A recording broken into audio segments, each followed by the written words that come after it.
विद्यार्थी मित्रों, ધોરણ 6 વિષય છે હિન્દી, પાઠ છે આપણો છઠ્ઠો ન્યાય। ભાગ 1 2 આપણે અગાઉ જોઈ ગયા। આજે આપણે ભાગ 3 જોઈએ કે જેની અંદર આપણે એનું સ્વાધ્યાય જોવાનું છે। તો સ્વાધ્યાયનો પહેલો પ્રશ્ન છે કે નિમ્નલિખિત प्रश्नों के उत्तर लिखिए। અને પ્રશ્ન છે वाजिद को कैसे पता चला कि बर्तन में मोहरे है। तो એનો જવાબ છે કે वाजिद जब घड़े से तेल निकाल रहा था तो तेल निकालते वक्त तो अंदर से आवाज आई, सिक्कों की आवाज आई, तो उसने पूरा तेल दूसरे बर्तन में निकाल दिया और अंदर से मोहरों भी निकाल दी। इस तरह उसे पता चला कि बर्तन में मोहरे है, लेकिन तेल के डिब्बा था और तेल का घड़ा था, उसमें मोहरे थे।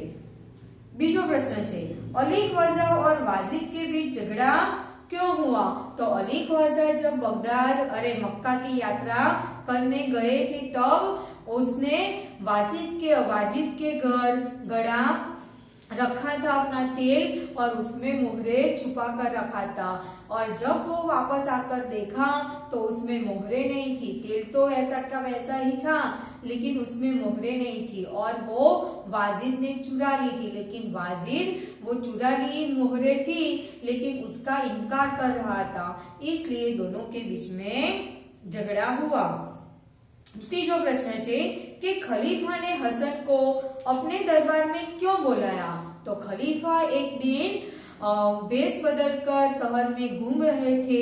वहां उन्होंने कुछ लड़के को देखा, लड़कों को न्यायालय का खेल खेलते देखा, और वहां एक हसन नाम का जो लड़का था जो न्यायाधीश बना हुआ था, तो उसकी समझदारी और उसका जो न्याय करने की पद्धति थी वो खलीफा को बहुत अच्छी लगी। उन्होंने अली ख्वाजा और वाजिद के झगड़े को सुलझाना एमने એવું લાગ્યું कि यह लड़का अली ख्वाजा और वाजिद का झगड़ा सुलझा सकता है, इसलिए उन्होंने हसन को अपने दरबार में बुलाया। चौथा प्रश्न है तेलियों की बात सुनकर वाजिद क्यों घबराया। तो तेलियों ने कहा था कि ये तेल 2 महीना पुराना है, जबकि अली ख्वाजा ने तो 6 महीने पहले ही अपना घड़ा तेल का वहां रख दिया था, इसलिए वो घबराया कि अभी मेरी चोरी पकड़ी जाएगी कि मैंने जो तेल भराए है वो 2 महीने का है, और अली ख्वाजा जब भी घड़ा रख कर गया था वो 6 महीने पुराना है, इसलिए वो घबराया कि अभी मेरी चोरी पकड़ी जाएगी। तो पछीनो प्रश्न है कि तेलियों ने कैसे सच्चा निर्णय किया। तो तेलियों ने कैसे सच्चा निर्णय किया, क्योंकि तेलियों तेल की परख करना जानते थे, उससे अच्छी तरह वो जानते थे कौन सा तेल कितने समय का है, इससे वे आसानी से बता सकते हैं। उन्होंने तेल के घड़े को देखा, सूंघा और चखा। उन्होंने बताया कि घड़े का तेल तो 2 महीने से ज्यादा पुराना नहीं है। इस प्रकार तेल की गंध और स्वाद की पहचान कर तेलियों ने घड़े के तेल के बारे में सच्चा निर्णय किया। छठो प्रश्न એટલે કે છેલ્લો પ્રશ્ન છે वास्तविकता जानने पर खलीफा ने क्या निर्णय किया। तो वास्तविकता जानने पर खलीफा ने क्या निर्णय किया कि हसन की सूझबूझ से तेल के बारे में वास्तविकता का पता चल गया, इससे खलीफा को न्याय के लिए सबूत मिल गया। उन्होंने वाजिद को अली ख्वाजा की मोहरे वापस करने का आदेश दिया। इसके साथ ही उन्होंने विश्वासघात के अपराध के लिए वाजिद को सजा सुनाई। खलीफा ने बुद्धिमान हसन को बहुत सा पुरस्कार दिए। इसी तरह खलीफा ने अपना निर्णय सुनाया। ત્યાર પછીનો બીજો પ્રશ્ન છે કે નિમ્નલિખિત વાક્ય कौन किसे कहता है लिखिए। तो पहलू वाक्य है कि यह तेल का घड़ा में आपके घर रखकर जाना जाता हूँ। तो यह वाक्य कौन बोलता है। तो अली ख्वाजा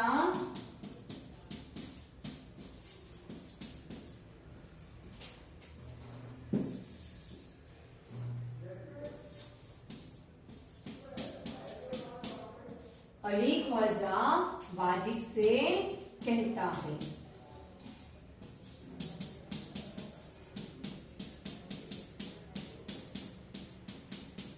પછી છે आप अपना घड़ा तहखाने में रख आइए, तो यह वाक्य वाजिद अली ख्वाजा से कहता है कि અહીંયા લખવાનું કે वाजिद अली ख्वाजा से कहता है।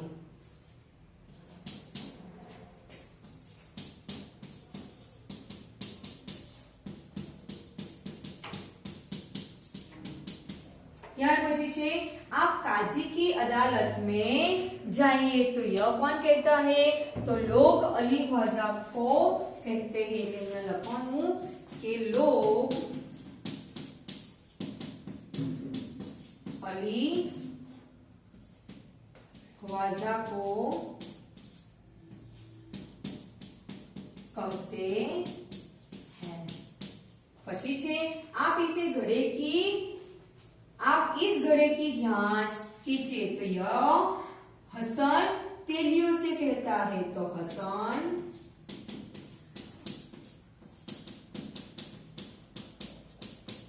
तेलियों से कहता है।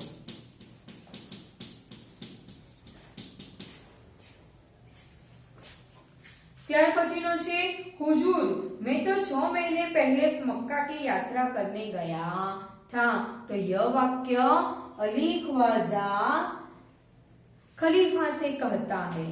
ત્યાર પછીનો પ્રશ્ન છે ત્રીજો कि आपने किए हुए प्रवास का वर्णन करते हुए अपने मित्रों को पत्र लिखे। એટલે તમે ક્યારે કોઈ દિવસ સ્કૂલમાંથી કે ટ્યુશનમાંથી કા તો કોઈ બીજા ઘરના ફેમિલી પ્રવાસ હોય તો એમાંથી પ્રવાસ કર્યો હોય તો એનું વર્ણન કરતો તમારે પત્ર લખવાનું છે।